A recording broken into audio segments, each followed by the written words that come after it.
Perhaps it seems, in my estimation, that the clouds have accumulated in a way that they're creating these strings of unattached droplets that are making the lives of people sustainable as related in Exodus. Good luck with that. Now that was my impression of Dr. Jordan Peterson. And this is exactly how you should not speak. The more clear and concise your communication is, the more trust and the more confidence your audience is going to have on you. You have to be vigilant, and you have to see who your audience is. And from that point, you decide how you're going to convey your message. But more often than not, your audience will have all kinds of people. And your intention is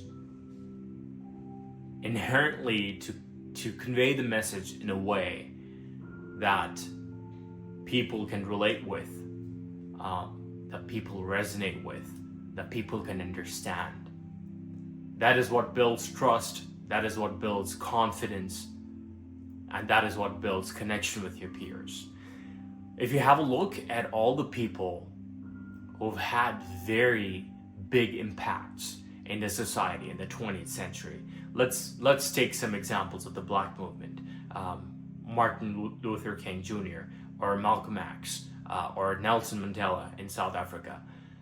They've all had speeches where, common to all, they had a clear message, a succinct, clear way of communicating what they intend to influence, what they intend to make the change of.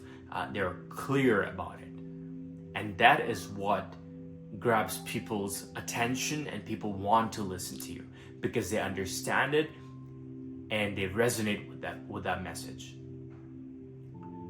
Now, on the contrary, you'll see a lot of times what happens in the corporate culture, for instance, is people who are good at a certain few things, when they have the opportunity, especially one-on-one, when they want to share, when someone asks them a question, they wouldn't want to clearly say things as they are.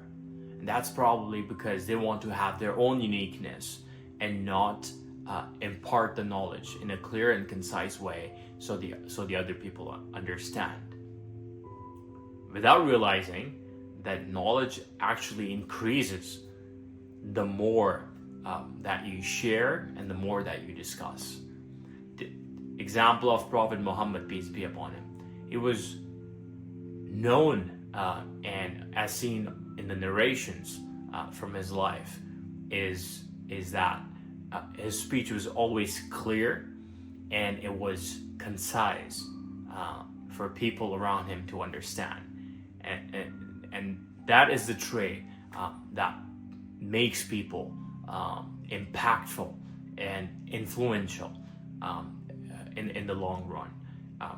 And also, contrary to this, when we were all growing up, I know I had this, and I'm sure a lot of people other than myself would also feel like when we're growing up and we see people who had a lot of fancy words in their language, we would be easily impressed and we think that they're very intelligent.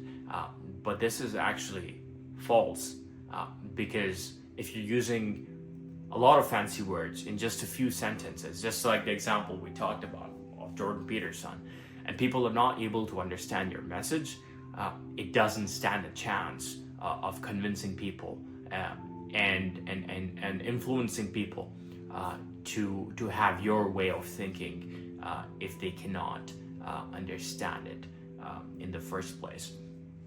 So next time you're in a setting, personal setting, professional setting, just try to make your words as succinct and as clear as possible, so people around you can understand your message and and you're able to build that kind of connection with them, that kind of rapport with them, and that is what gains you respect in the long run. So try this, share with a friend that can benefit. I'm sure we all can benefit from this. Empower yourself and empower the world. I will see you in the next video.